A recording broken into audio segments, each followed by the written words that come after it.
zisigalawo naye passport z'abateralist mu muliro gw'amaanyi ne zisigalawo kitegeera era bonna bagamba twawulira okubaluka ba kufuuza waggulu newa otunulira obutambi bwonna ne bagamba bateralist tumaze okubafuna ne batandikirawo baneeminga Muhammad Hassan Abdul Shakil bonna nga bwe baabaleeta in 48 hours nga bamaze amanya g'abateralist bonna okugafuna we gaba gaali mangu okugafuna mu ssaawa ezo lwaki gaali gabalema okufuna bali nga bazze tibajja ne bagenda ku kasomero kaduddeke ne bayiga okufulanga ennyonyi mu wiiki 3 nti bawamba ennyonyi ne bajjako transponders ne bajjako black boxes black box ne transponder bw'ozijjako oba tokyafuna communication kuba abawansi bagamba ennyonyi weta degree bweziti traffic bwe bayita aba NORAD traffic bwati wano wagenda ayitawo ennyonyi bweti twandirabye nga zeetomera mu bbanga eyo kuba tebalina transponder teri ayogera nabo then secondly ova otya mu Pakistan nga America togimanyi bulungi n'owamba ennyonyi n'ogamba kati ndabika ndi mu New York kuba mubeeri mu waggulu tindabika ndi mu New York kati kanzike ntomere.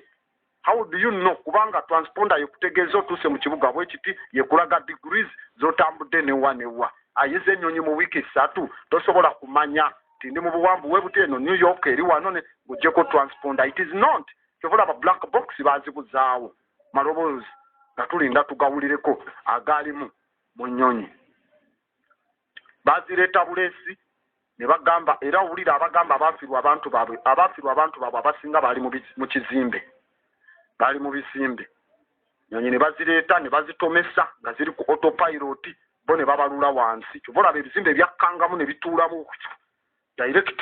That is called controlled demolition. Ne banoonya engeri gye balumba mu Afghanistan. So wetwekenneenya NATO yagamba yayimiriza combat operations mu Afghanistan mu 2014 abo kyoyogera nnyo n'otujja oluusi ku mulama gw'amawulire mu 2014 naye negamba ejjakendeeza ejje lyayo eririwo ku ground kyokka balinayo amagye 1,112 buga traininga era ga advisinga magye g'eggwanga erya Afghanistan. Stoltenberg Secretary General wa NATO n'ategeeza nti bajja kuva mu Afghanistan era okuvaayo bajja kikola singa tekiteekewo risiki mu ggwanga lino kuddamu kufuuka ate kabondo k'abatujju. N'agamba tujja kukola okusalawo okusinziira ku mbeera erinaaba ku ground kuba tulowooza kya mugaso nnyo okweyongera okuba nga tuli committed ku biseera ebijja eri Afghanistan. How can whites be committed to the future of Afghanistan anyway? N'agamba nti lwakuba nfu kirimu bya biruubirirwa byabwe interests zaabwe okuba nga bapreservinga ebyokwerinda ebiwanvu ebyetaagisa mu ggwanga erya Afghanistan. That is foreign policy w'abazungu. Era ekinaba kirambulukufu mu byensonga zino oba NATO yasoose nefuna advance warning eri okulangirira kwa Trump newankubadde Stoltenberg statements ze ziraga bajja kusooka baconsulting ku future missions. Kati nga kitegeeza teyasoose kwebuuza ku Trump. Ye Trump agamba by Christmas balina okuba ewaka Thanksgiving biki byonna abaana balina kuba mu America. Oluvannyuma lw'okubaawo obuvuyo obungi masekati g'amagye ga America Afghanistan n'okuteesa kukolebwewo n'abatalabani kuva omwezi oguwedde bagulawo enjogeziganya mu Doha wabula enteeseganya tezinnavaamu mulama kuba abatalabani bazzeemu okulwana bali mu Heremandi bakasuka mota beeyagala bitya RPG era nga bali mu kuwamba byalu ku bwalo. Kati obudde bwa Trump bwatuwa that is the timeline nti by Christmas balina okuba mu America withdrawing amagye ge kirabika kikontradictinga oba kiringa ekiwakanya ebigambo bya National Security Advisor we byennyini Robert O'Brien.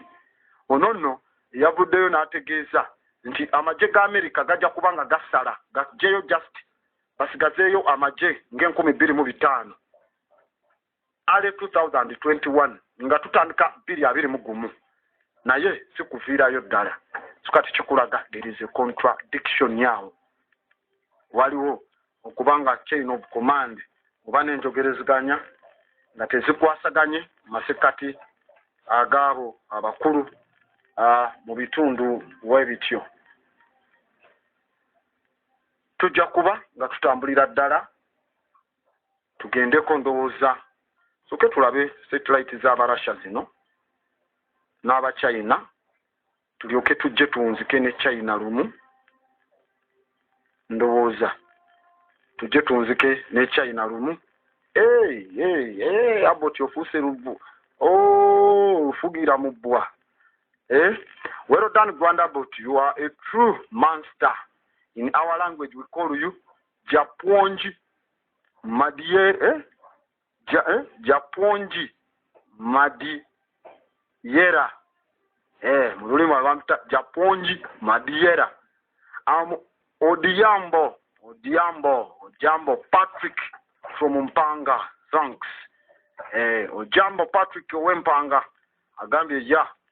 Oli musajja master yennyini mu lulimi lwaffe tukuyita Japonji Madiera. Musomesa omutuufu. Thanks for your program. What does Russia gain from Syria since petroleum is taken by the US? Yet I thought it had to protect the oil fields for it to gain in. That was since it was called on Afande Echitumba.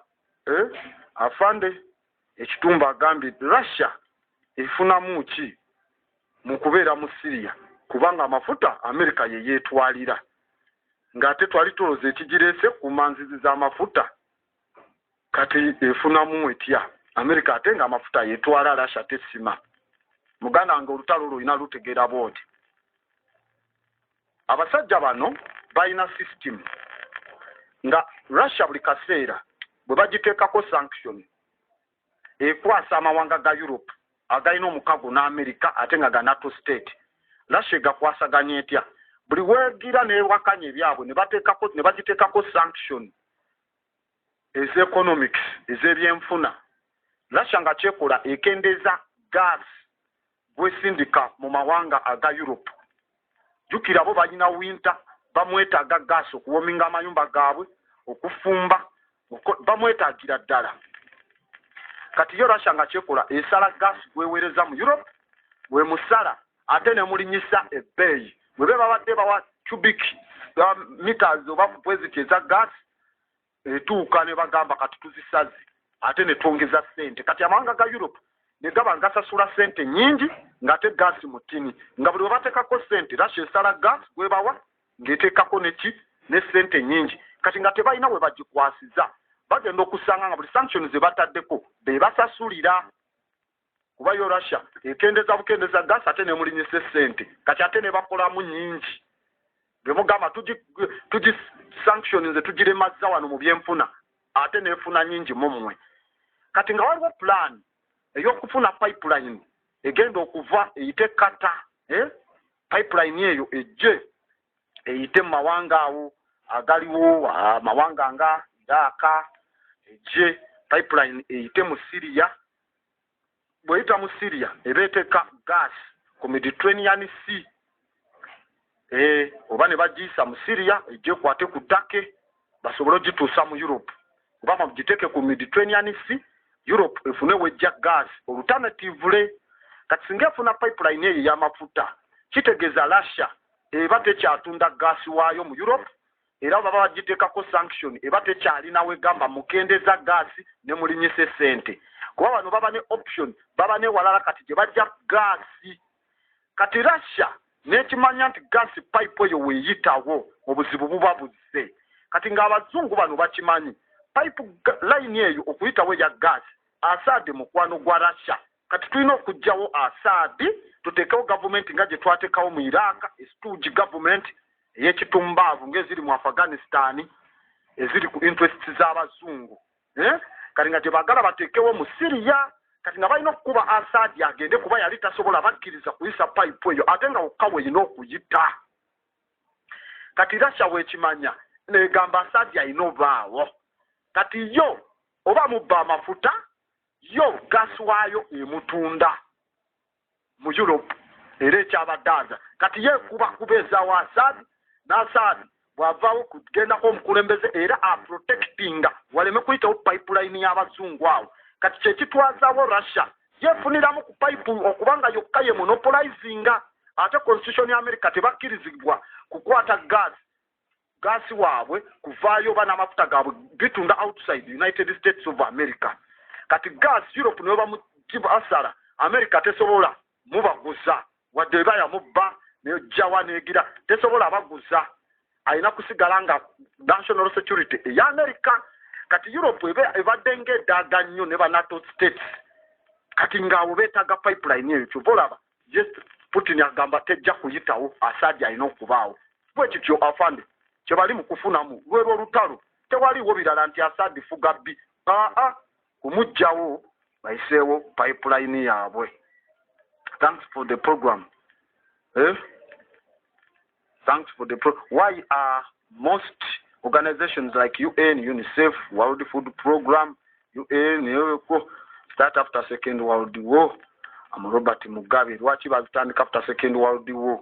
Nti kuddamu kulemesa kubaawo olutalo lw'amaanyi akuteeka amawanga wansi na controllinga amawanga ago wansi waabo abakirimaanyi abasobola okuvaamu okulwanagana ku nsi ne babateeka wansi wa Security Council ne babeerako nga permanent members 5 tebateekako n'omu kubanga bakola endagaano zaabwe tetwalina independence na controllinga bya bugagga byansi wansi w'ekibiina kye bagamba nti kiri open kiri just buli omu akirinamu. Robert, thanks for the show. Owekitiibwa taata watusuubiza okwogera COVID-19 ku Lwokuna era taata tulinze naye neyanziza ssebo ku byonna by'otugamba webale kututuusaako mawulire ago linnya tetulirabye taliweereza nali mbasuubiza naye ku mbeera eyo tujja kulaba kye tujja ogikolera mu maaso awo. Bakomyawo lockdown eyo kati njagala nsooke mbategeeze lockdown eyo kyeki tulyoke tujje. Hello Grandmaster, is it true that all best musicians like Wayne, Beyonce, Chris Brown and Chameleone are members of Illuminati? Chameleone Mujemu is not qualified, and tell us about it. Namo Brenda Chiyombya Mokatika. Brenda Chiyombya Mokatika. Abasinga naddala kati tuvula hip hop yafa takyali oli music wa hip hop ali revolutionary waba nazi yali bwanga ba Tupac Baslam Village ababanga message yaba not by nature kati bye bayimba about drugs cocaine bayimba ku hours yaba malaya I kill niggas I don't care. Tuna bakalulu ka America nja kutegeza n'engeri gye basasulwamu buli bantu abasibibwa okuva mu state gy'ovaamu gwe rapa lwaki baba emazinga mu makomera ago. So Jay-Z is a Freemason awamu ne Beyonce they are Freemasons naye bw'otunuulira system yaabwe bano n'eyaba Illuminati tujja kujja tusomesa Illuminati papers bakontrolinga just mawulire bakontrolinga banking system bakontrolinga education mostly finances ezensi tebalina kiryawo nti balina supernatural powers eziri awo.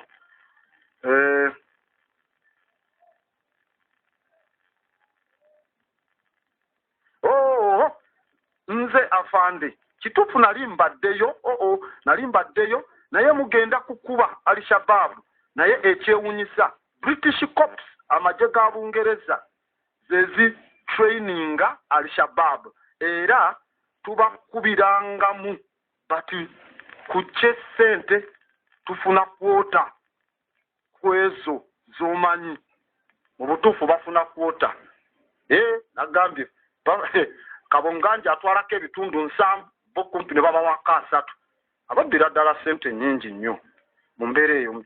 Tugambye abasajja aba traininga n'Abangereza in fact Al-Shabaab olina ba sniper serious snipers ate bonna bazungu abamu Bangereza abamu Baisirairi seriously. Ayo wamagwanda boti Michael Jackson yafa ebyaddala oba batulimba. Michael Jackson yafa naye tebamuziika era gye bagenda omuzika tujjukira emmotoka zaali zigenda bwe zayingira mu ttano tetwaddamu kuziraba era gye bagamba gye bamuziise eri mu paaka taliiyo kubanga Michael Jackson oyo jjukira yali agenda yali yatunda omulambo gwe nti bw'anaafa kuba China ali yamuwamu ssente bamuwa $350,000 eza dola mu mulambo gwe nti singa afa China ekwata omulambo gwe negutwala nebaguteeka mu museum abantu ne bajja balabe ku Michael Jackson King of Pop mu museum bamulambule.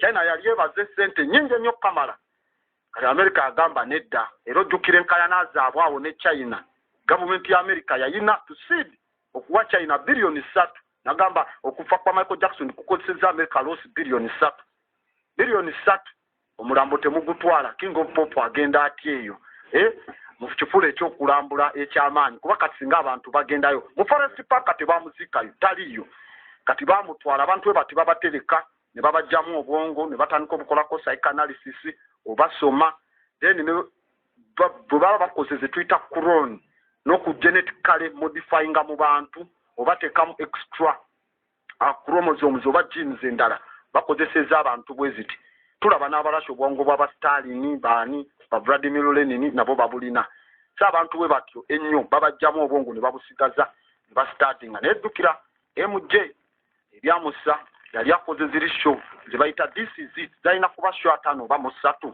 okwetoloola Europe ng'agenda bategeeza kiki kye bayita Illuminati This Is It era ng'ayagala na kujja shares ze mu Sony Records era Sony Records yalina okugwa efiirewo bayita mu musawo we n'abeera nga muwa eddagala lyamiranga ku chemotherapy yabeerangako naye ng'omubiri teguzabsorbinga era olaba yali agala amenyawo likodi ya Bob Marley yafa zitowa kilo 15 CIA ngemuwadde chemotherapies Michael Jackson yafa zitowa kilo 25 naye nga kilo 7 za ddagala eryali kutte mu lubuto ng'omubiri tegulisika wabula nga lyekwata bwekwasi era bwe bamutwala mugezaako mu operating ali ajjawona kati bwe baleeta bagamba nti bamuteekako defibrillator zino ze bateekako okuba nti omutima gudde bamukutula olaba x-ray scans nga ziraga nti bakutudde okugulu kwe okwa ddyo mu kisambi nga it was an assassination batamutte identi teyafa naturally mu mbeera eyo kyova olaba yali akoze ebiraamo abantu basinga obutaagala 3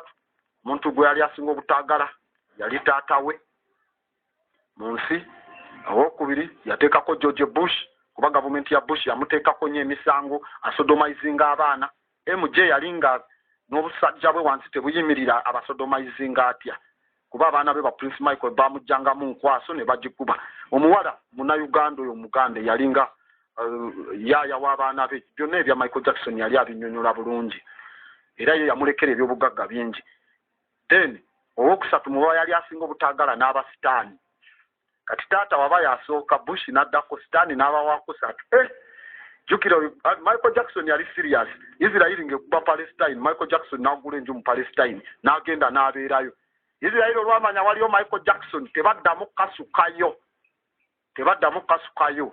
kati aba Palestine ne bazikasukanga mu Israel naye nga America okubireyo King of Pop Michael Jackson afiire mu Palestine Abamerika bo bamugenda baddawa paka Bush ne bakola embeera zonna engeri gye bamu expectingayo forcefully muleeta teekako emisanga aleme kutambula genda yeeyo kubanga yali alwanirira eddembe ly'Abafirisuuti oba manyi oba Abapalestine aboti ojali obudde naye ojja kwejjusa lwaki obulidde. Good evening, Grandmaster. Thank you very much for your presentation.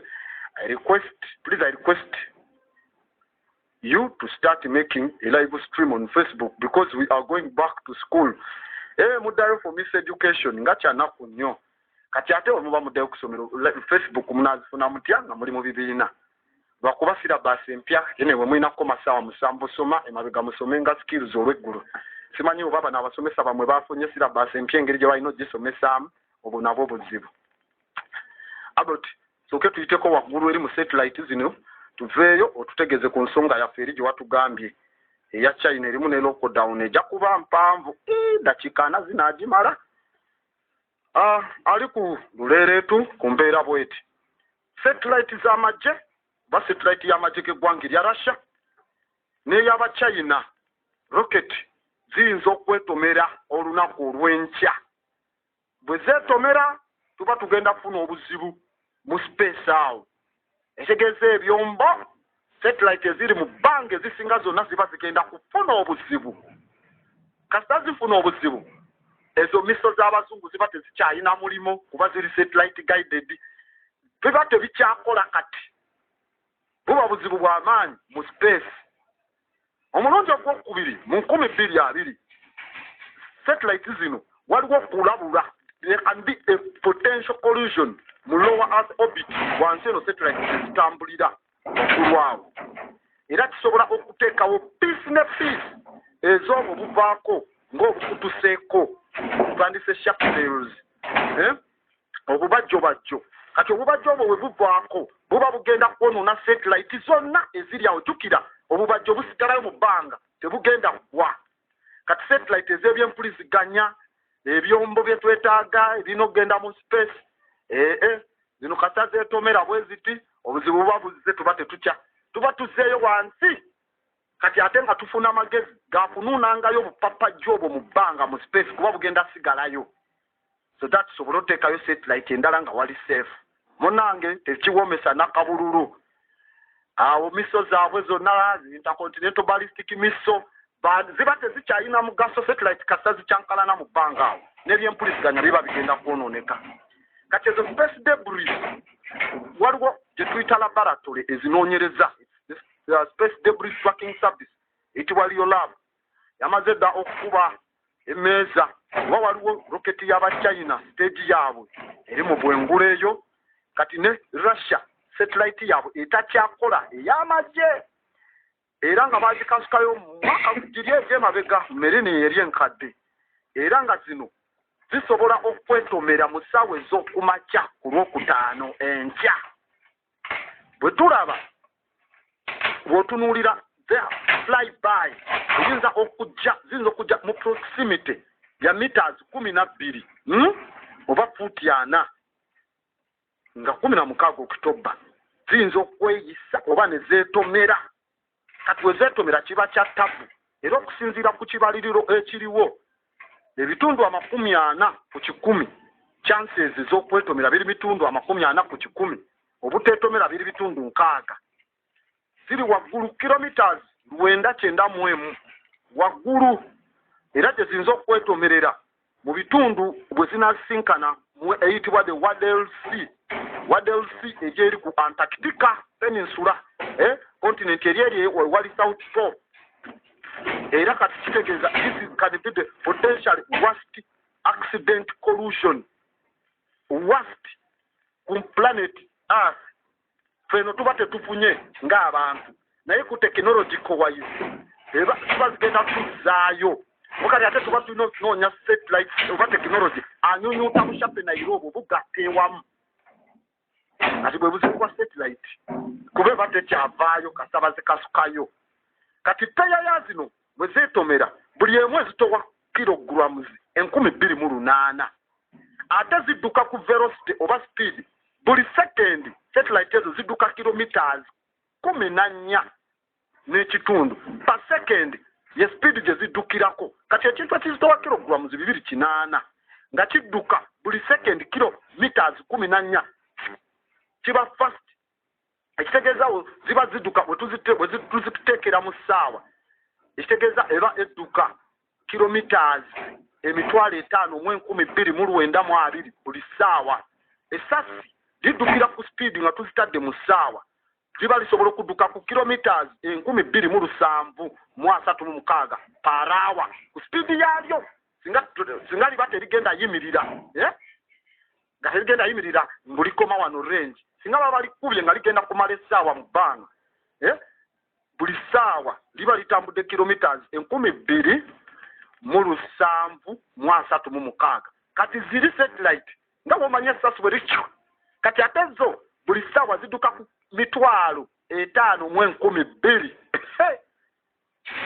mu 920 zisitowa kilo 28 ziba zigenda kwetomera bubi nnyo. Awo tosuubira eyo collusion eba inelastic. Tulina kye tuyita elastic and inelastic collusion mu physics.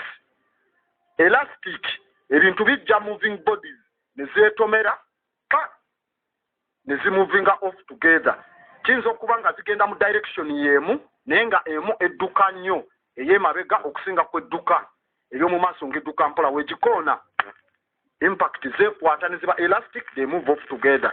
Inelastic bijja opposite direction ne byetomera buli kimu ne kigira ne kisesenkuka they don't move off together. Kati kino kye tusuubira it is an inelastic collusion. Ey'Abachina rocket emanyikiddwa nga Long March 4B yalonchingibwa May nga 1999. Kati ey'Abarussia tekyali functional, it's a defunct. Eyitibwa Paras, it's a military satellite. Bagikasukayo dda nga 22/1989. Era bagikozesa magye kwe galina otambulira for navigation and communication. Navigation ya miso zaabwe paka kati neba nga tekyakola zituuka ne zigwamu naye nesigalayo nga tekyakola gyeri mu bbanga. Kati eyo Paras satellite ey'Abarussia eyina meters 17 eza boom.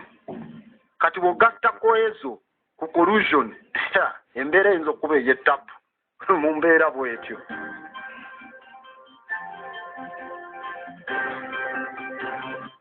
So kati embeera eyinza okuba ey'ettabu era okufuula embeera okuba nga eri wasi ku ebyo byonna ey'Abachina n'ey'Abarussia tezikyasobola kubeera manumbered, tezivugibwa wansi kubanga ziri dysfunction, tezikyakola, they are inoperable space junks.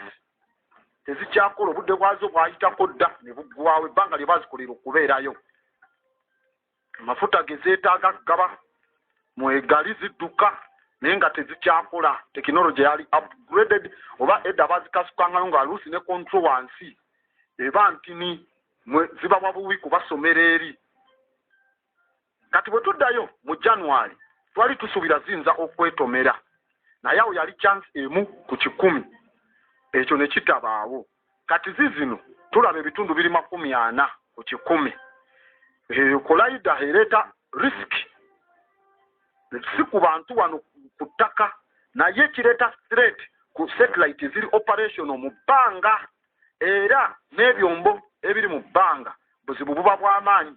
Tuba tuzzeeyo wansi ebya space tuba tutandise kati ate okuddayo ku zero kutandika obuyiya kuba satellite ziba zigenda kufuna obu sparks oba bushapenels obuvuddeko obupapajjo ate butomere mu ndala zifa amaaso zeetomere kubanga we zitomeregana busaasaana mu bbanga kati n'endala zijje zitomere ku speed ze bubaako.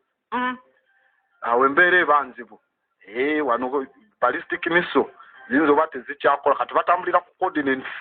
Owa coordinate yaba amanyi nti tumanye eri neki naye satellite guidance ziba ziwedde, ziba zirese obuzibu.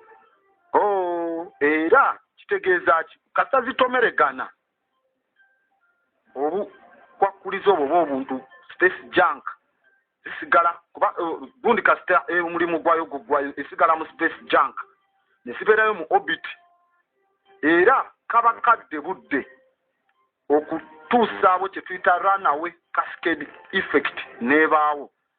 Runaway cascade effect kitegeeza bwe zitomeregana ziteekawo debris cloud, ekire ekyobukunkumuka mu bbanga eyo. Kati ekitegeeza ffe humankind mulowa earth satellite zaffe ziyinza okufuuka nga ziri useless kuba ekyo ekire kiba kigenda baawo kitomeregane n'endala zitomere zibe nga zoononeka. So embeera eyo mu lulimi olwa astrology tukiyita the Kessler's syndrome. Kati Kessler syndrome bagijja ku astrophysicist oba musajja asoma astrophysics nga nze naye yali wa NASA ayitibwa Donald Kessler mu 1978 kwe bagituuma Kessler's syndrome. Naye katulabe bano ekireme kuba bino tebirimu byakusaba kireme kubaawo kasita zeetunulamu kaba kaweddemu empuliziganya tuba tugenda kudda wansi, tuba tugenda kudda wansi. Grandabot tutwale mu China, let's go inside. Naye nga sinagenda mu China nga ninawo obubaka buno ansooke nzijewo obubaka buno banaye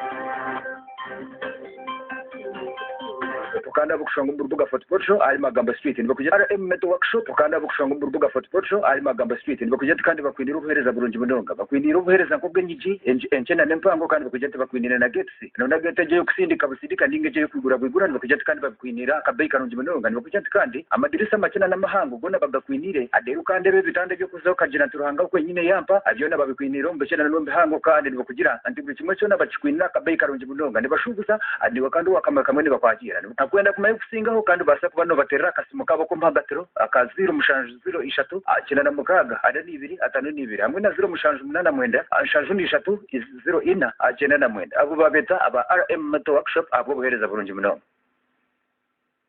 Yes, abo RM babude ne bakutegeza ni wano toto nsobola gendayo kuba toto service station wano ku roundabout Fort Portal tukayo basobola kubanga bakola ku byemotoka yo service balina amafuta amalungi Exerium era balina ne supermarket ekola 24/7 sobola genda n'ogulawo byoba weetaaga gwe ali mu lugendo mbeera bwetyo nga tugenda maaso tugende tulabe ku China katini twekenenyeeko n'embeera ey'amangu kasooke n'amagye gaabwe okay Xi Jinping yakulembera n'ebyo byonna tubimanyi tubawulidde kati let's go inside amagye gaabwe ag'okunsalosalo agali mu bifo awo mu bifo bye bawambye oba bye beesibako ne bakaanira ne India magye bamaze dda ogawa eziri ready to assemble some shelters ziba nyumba oba ziba nga tent zikwasaganya ebbugumo ogiteekawo n'ogijjawo n'ogipanga wano n'ogenda ku nsozi n'ekuwa omukka omulungi they are some shelters zino tetuzirina wano era kitegeeza babawadde garanti nti basobola okgenda mu mbeera y'obudde ne weba enyogoga etya kino bakikoze okusupportinga amagye ga China okuba nga gali ku combat readiness ey'amagye n'embeera y'obudde ne weba nga enyogoga etya ezo some shelters z'amagye ziregulatinga temperature paka omubiri gwe zeetaaga okuba nagwo weetaaga temperatures meka nti 36 zo nga ziregulatinga temperatures ezo paka ku 36 kati kozesa some shelters kuze masekati g'obunkenke obugenda mu masekati ga China ne India era nga kino kisobola okuba nga kiwadde China amagye gaabwe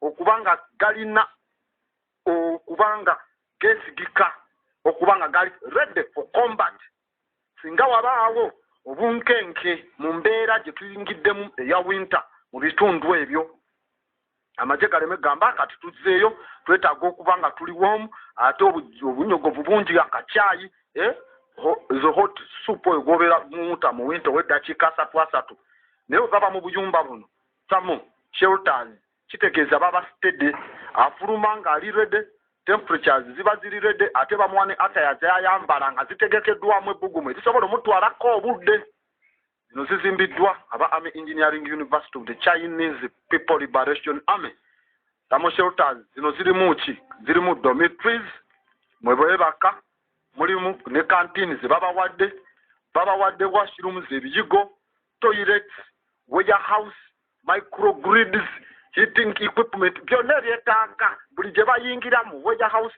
gym zonna za some shelters bugumu bajja balifuna kitegeeza basobola okukolera ku temperatures ne wezikka wansi wa negative 55 Celsius freezing point eri 0 ne wezikka negative zino zituukangawo mu Michigan eyo newe babanga bali as negative 55 Celsius mu bunyogovu aisa kwatira ku 0 ne 55 omanche bayita ezo zibameka mu Fahrenheit mutukyusizemu kati kitegeeza ne kubuwambu omanyi omuzira guno we gujja n'okusa kuba kuzibu nnyo kyobola tugamba genda mu ice mu deep freezer onoonyeemu ebyokunywa tosobola kimalamu dakiika 2 nga tonajjamu mutwe oba tokyassa bulungi yeyo condition gyolaba abazungu okuba n'ennyindo empanvu ennene okugadalinga omukka oguwerako mu kussa n'okuba n'amawuggwa ago amanene tegeera kubanga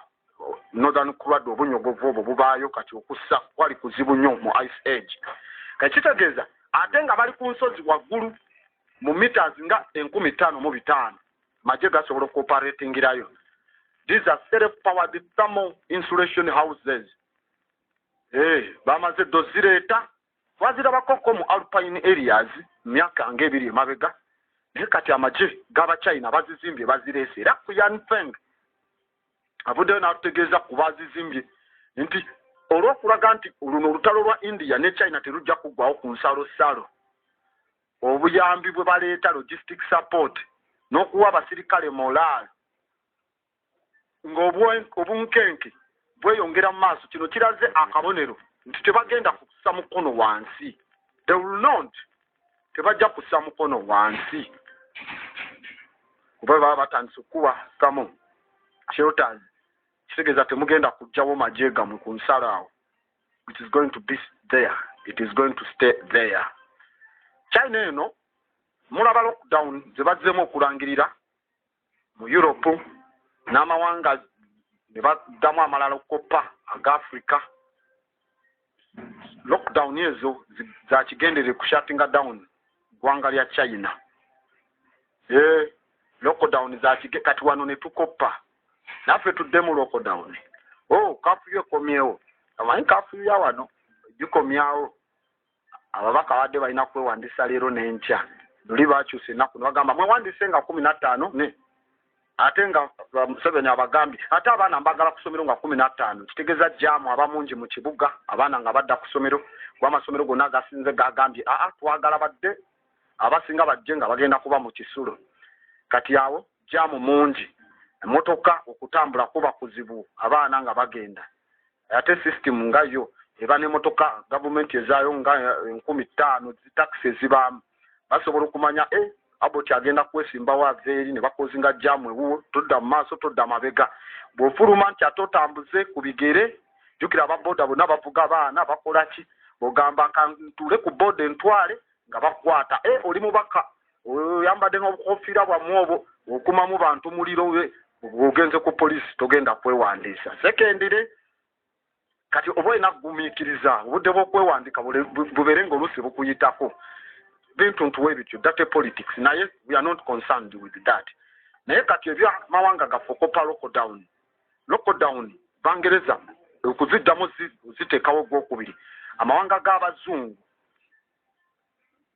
gonna okulangirira second lockdown oba okuddamu okulokinga buto tuziraba zazzeemu Spain wa America wewatyo n'amawanga aga third world ageno ga Africa nago okuteekawo lockdown it was an attack era it is an attack ku ggwanga erya China. Abo tikikola kitya? How does it work? Ekisooka balina okusirashinga export earnings China sente zeefuna mu ebyo byetunze ebweru waayo. Economy y'eggwanga erya China heavily eyimiriddewo ku bya bintu bya export. It is export oriented. Kati ebitundu 17 ku 10 ku production byonna ebifulumizibwa mu ggwanga erya China bishipingibwa mu mawanga kati agatakyasobola oba agatayina busobozi ku importinga kugula bintu kuva mu China oba ago nga amaanyi g'okugula kye tuyita buying power eri reduced tebakyayina maanyi ga kugula olw'emyezi egibaddewo nga tewali mirimu mu bantu abo. Massive unemployment. Kati omusuubuzi ng'adde mu lockdown ng'ebibanja ebizimbe abasajja basaba sente ne mu lockdown bagamba tusasule renti nga bataddewo embeera abantu baga kujjamu bintu byabwe badduke bave mu kibuga abatakyalina sente zigamba ate ngenze kusuubula mu China. Buying power eba reduced n'amawanga ago gaba tegakyalina sente kitegeeza ebisigalawo ku export za China baba bajja kufuna kasente katini bajja it will be lower prices buba busente butini kino kijja oluvannyuma lw'okubanga akatale ka China akanene aka export trading pattern gwe bali bakola yali United States of America naye ne basala import sales import duties ezatandika mu 2018 ne zikka ebitundu 25 mu 10 kasita amawanga ago ugalokinga down abantu bagenda starvinga baba tebakyasobola kubayinga tebagira segeze economy ya China obo gitadde wansi tuli mu economic wars wano tuli mu kusoma kati ngawe bazikozesa ngate baziteekamu nekye twandise biological wars ekyokubiri bankaraptinga project z'eggwanga erya China kuzifuula njabu project eza Belt and Road Initiative ezidawungeza Silk Road yenkadde kubanga China export capital waayo China exportinga capital ekwata sente zaayo nezi exportinga oba capital gwefunye obugagga bwayo nedda ne exportinga etya bajja ne bazimba leirwe ne bazimba oba ne bateekawo amaato waterways ne bazimba dam ne bazimba emyalo ne bazimba power stations ez'amasannyalaze ne bazimba n'enguudo mu mawanga 138 okwetooloola ensi kati kigambibwa ezo zonna projekiti zaabwe ziba zirina okuleeta trillions nga 3 eza dola kati projekiti zino zisasula zitya zirina okukomyawo essente nga sente zisasulwa mu kye tuyita users fee nti ffe katubazimbira omwalo naye gye mukoma ogukozesa ffe mujjanga tuwa sente nga China ka China ebeera efuna sente ezo nga yazimbawo omwalo eba ya exporting capital yayo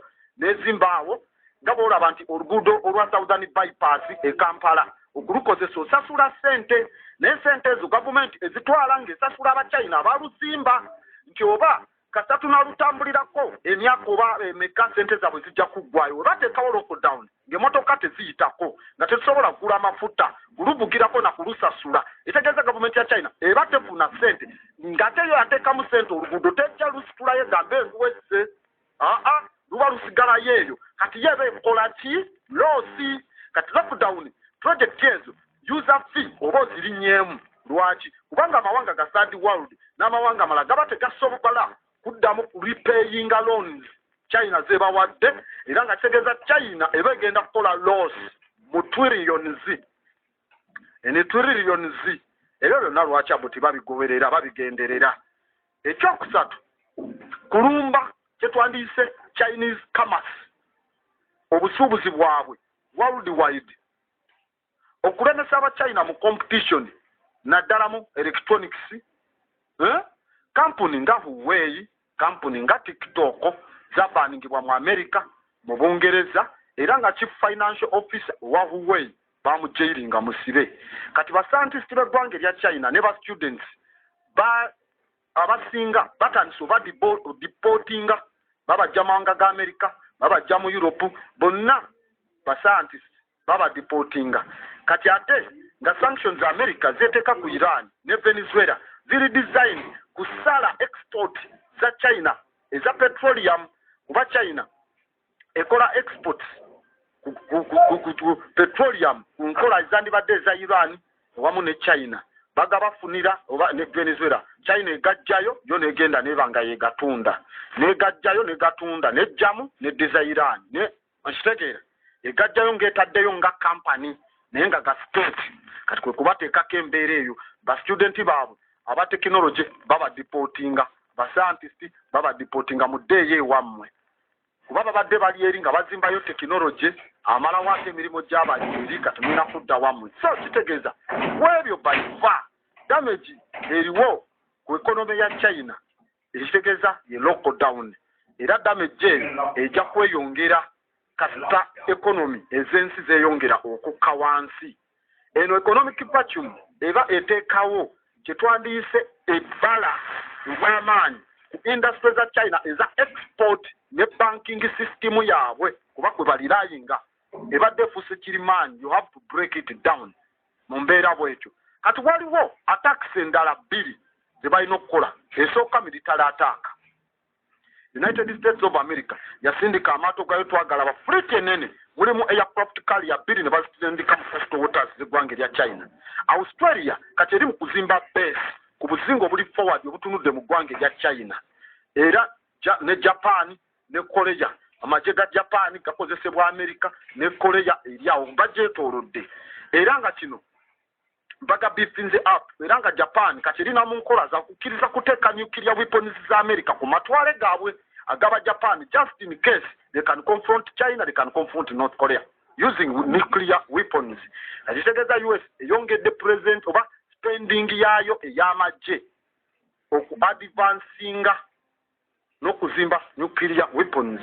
Kati China defenses okwewala threats weziti nga basembedde balese fleet ez'amagye bataddewo nuclear weapons mu Japan bazimbye base nyingi China bagyetoolozza nagamba base gye bagyetoolozza gyetoolodde ennyingi okukamala ziri eyo mu bina plus endala kati building up China erina okuzimba military build up kitegeeza buli mwaka China eba yeetaaga 200 billions eba yeetaaga billioni 2 buli mwaka okuzimba shields okwewala nuclear attacks okuteekawo ebyokulwanisa okwenkana ne bali bye baleese kyokola bikaseera baddeeteka mu ssente mu kuzimba ebyokulwanisa bino nzizenga mbikusomera kati build up eyo China gyekola kitegeeza egenda okuba nga eva ku kyetwandiise peace time capital sente zibabadde bakola mu project okuinvestinga eno mu mawanga amalala okufuna obutale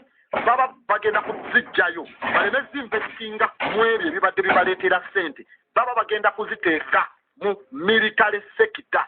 So the shift eva from peacetime capital and consumer goods ne bagiteeka mu military sector. Kitegeeza economically China oba gidraininze kuba kati otandise girowoozesa on a military basis oba threat ez'ekinamagye.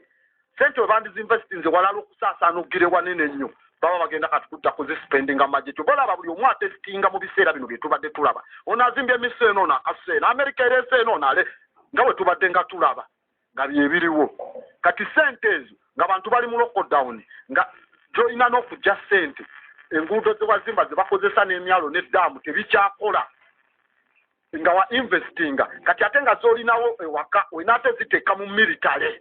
That is not economics. Taba economics mulungi kuba military tekomyawo teza wabula buli kyekasuka olina okuzzaawo kyekasuse ate buli kyekasuka that is money. Oyinza okukasuka mise mungegena kutta abantu abiri nga mise wa bukadde asatu kati it is very expensive. Kati ekirala ekiddako attack endala eyo nayo tugirabye military baba draining esente zaabwe capital waabwe omulungi gwe babadde bakola nga baliwo in a peaceful manner bamuze kati mu threat ez'amagye service delivery ebeegaana awo endala propaganda kubateekako mitendera ne kambwe against China kudresinga kulwanira democracy China terina democracy sinambulukufu weetaagawo free trade re-enterprise justice rule of law teeka terikola China efuka bubi Taiwan eziyisa bubi zihongo Congo abasiraamu abatayibeti eri international rules human rights anti-terrorism reform anti-corruption anti-communism ebyo byonna propaganda babibateekeko so abantu naddala abali mu mawanga ga Europe za America neeno abatamanyi nnyo abatasoma na Grand Abuti kati bajja kutandika okusuubira stories za human rights okuva mu Hong Kong. China lwaki eyisa bubi the dominating international media ne musiyanga kikaseera batandike nga babikola babajjukisa okutta kuli China bwe yakola masaka yali mu Tiananmen Square bana Buti obudde onaakunnyonnyola kubanga oli mu kukola analysis. Now this is a deep analysis ate mba nkola deep analysis eba yange ng'ate we tuli mu kusoma so kati nawe onatuwa eyiyo tujja batugyekenenya kati bajja kujjukizanga abantu China eyo gye muno temwerabira yattaka abantu baayo mu Tiananmen oba Tiananmen Square okwekalakasa okwo okwaliwo mu bitundu ebyo kye bayita the June 4th incident mu Beijing mu mwaka gwa 1989 akabondo ka 98 democracy batandika April 15 babatwala paka nga 4 June batumukalinga masoro nasema pasara ezibura kila Tiananmen Square era Beijing yali ekibuga ekikulu era ebirala ebikumi 400 cities zekalakasa abamu ne bajja omu era kyaleetebwa okufa kwa ayitibwa Yuobanga okuteekawo okuuka mu byenfuna economic reforms inflation political corruption nepotism mu mbeera bwetyo abantu bye bali mu kulwanirira naye wetulaba result Mashoro yaleetebwa Prime Minister Lee Peng era okuvanga June 3, 1989 walaba dali myezi musanvu ne wiki 3 kwekalakasa okwali awo abantu baali bangi jene gasalako agamu nga gegasseemu era abasirikale battibwa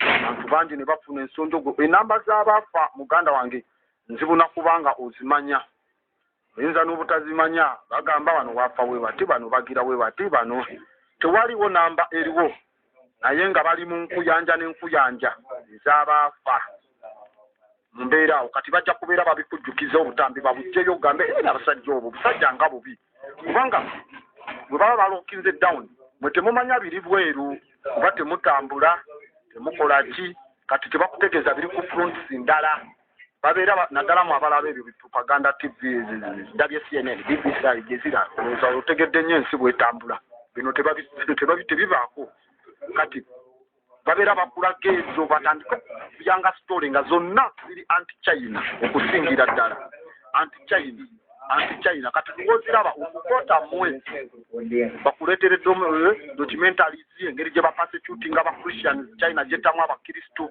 abamu ba Buddhists bakulage Dalai Lama oba Dalai Lama oba Tibet tukoyo Dalai Lama akola n'abasajja ba CIA not an innocent guy obeere ng'ojjukira ku Tibet era batandika okugamba China yesinga okupollutinga omukka eyonoona planet amakolero mangi kati ebyo byonna bwe bidda mu second lockdown nga bye biri ku mativi abantu bafuna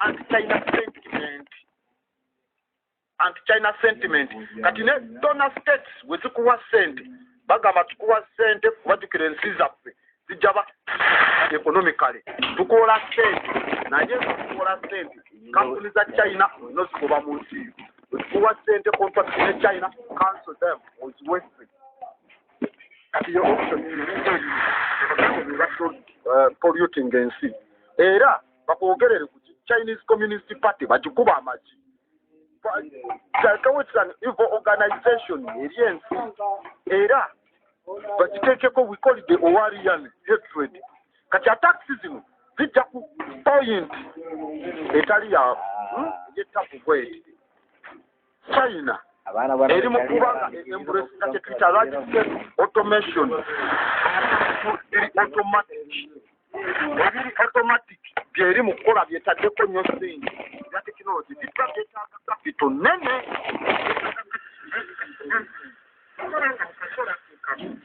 China erinamu natural disasters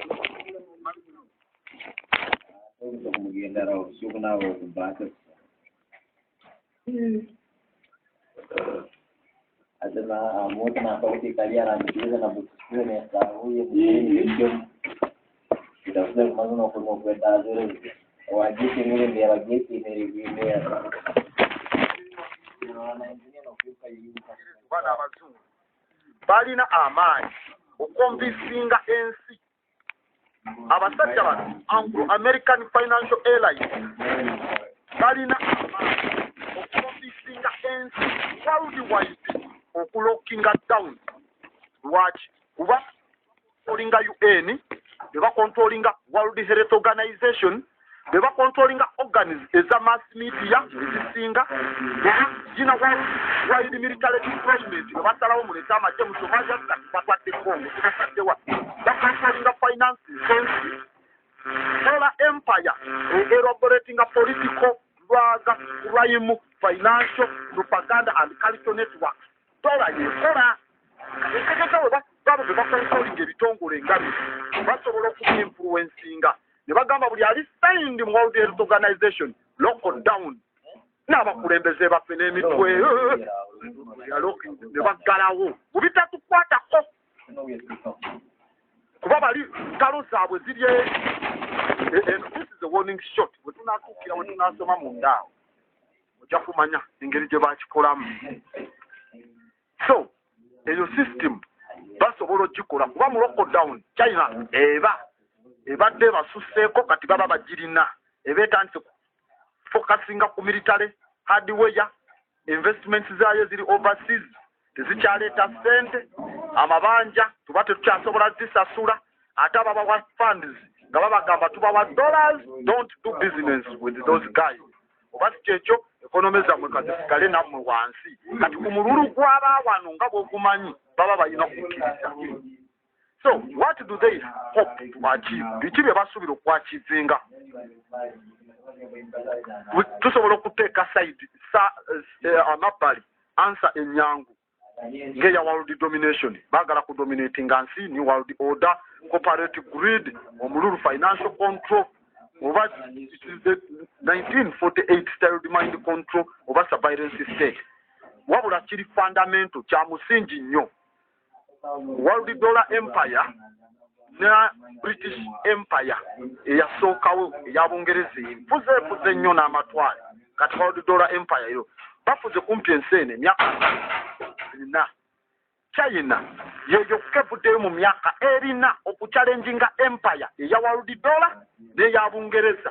It is only China for 400 years tewavuddeyo state ndala echallenginga power of the dollar, echallenginga power ey'Abungereza, their financial, it has only been China.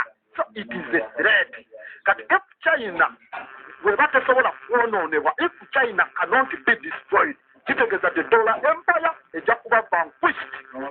Dollar empire egenda kuba efa eggwawo already egenda eri mu kugenda kuba abantu abasinga tulaba batandise babankers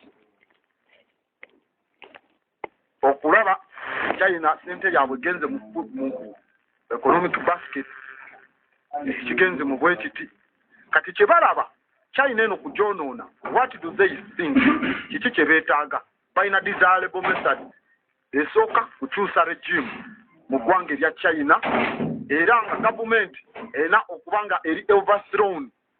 Bwe bagijjako baleetewo regime etambulira ku dollar empire. It will be a dollar empire vassal regime. Gye bateekdewo baagala bakikume mu bantu, abantu bennyini oba wabeewo okwegugunga mu bantu ba China nga beegugunga against government. Kyokka nga beegugungira ku government ezgye abantu miliyoni 8 ebajje mu bwavu. Kati ekyo balaba kiyinza obutasoboka. It can't. Abantu basobola ku revolting against government ebajje mu bwavu. However, military force nayo tetugyerabira. It is there. Foreign Affairs magazine ng'efulumiza ku nsonga zaayo okuva mwezi gw'omwenda n'ogw'ekkumi 2020 ku peji ey'ekikumi56 bawandikawo bati ne bagamba nga upgrading by upgrading there are already substantial capabilities in this domain. Nga bamaze upgradinga obusobozi bwabwe mu domain eno nga bogera ku unmanned submersible oba submersibles balina drones zebakoze ez'omu mazzi ezitafugirwa abantu. The United States and its allies would highlight the possibility of a maritime blockade of China. Engeri gye bakoze unmanned submersibles America ne bannaayo basobola okukyankalanya China ku mazzi kweyisa ebyamaguzi byayo nga drone ez'omu mazzi ziri submersible zijja ne zikuba emeeri zaabwe ziziblockadingenga baleme kubanga batwala byamaguzi. Next best kye kiba kigenda okuddako. Keep yo obwongo bwo bukuumira awo ku eyo point. Mbadde nakatandika obudde buweddeyo tujja kugattakawo olunaku olw'enkya ku nsonga eyo eyandibadde ng'eya China ne lockdown na lwaki kuba obudde buweddeyo. Please Grandmaster, your fascinating program, it has made me like army. So any update on UPDF recruitment? Agambye program emwagaza awulira alinga ow'amagye. So waliwo update UPDF recruitinga omwaka guno nze Ricky from Harukoto. Thanks sir. Amon. UPDF recruitinga kimanyi waliwo recruitment za intelligence basinga kwagala bagenda kati mu intelligence CMI mu mbeera bwekyo. Wana abaamu endala tujja batukutegeeza naye nga yuzi we bali recruitinga bali ku training baje singo batraininga simanyi oba ne Kabamba wano we bali mbadde sinamanya ku nsonga bwe zityo.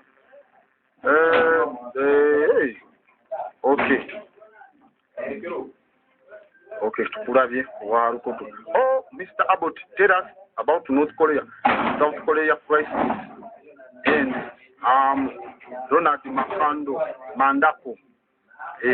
Twalulaba North Korea and South Korea.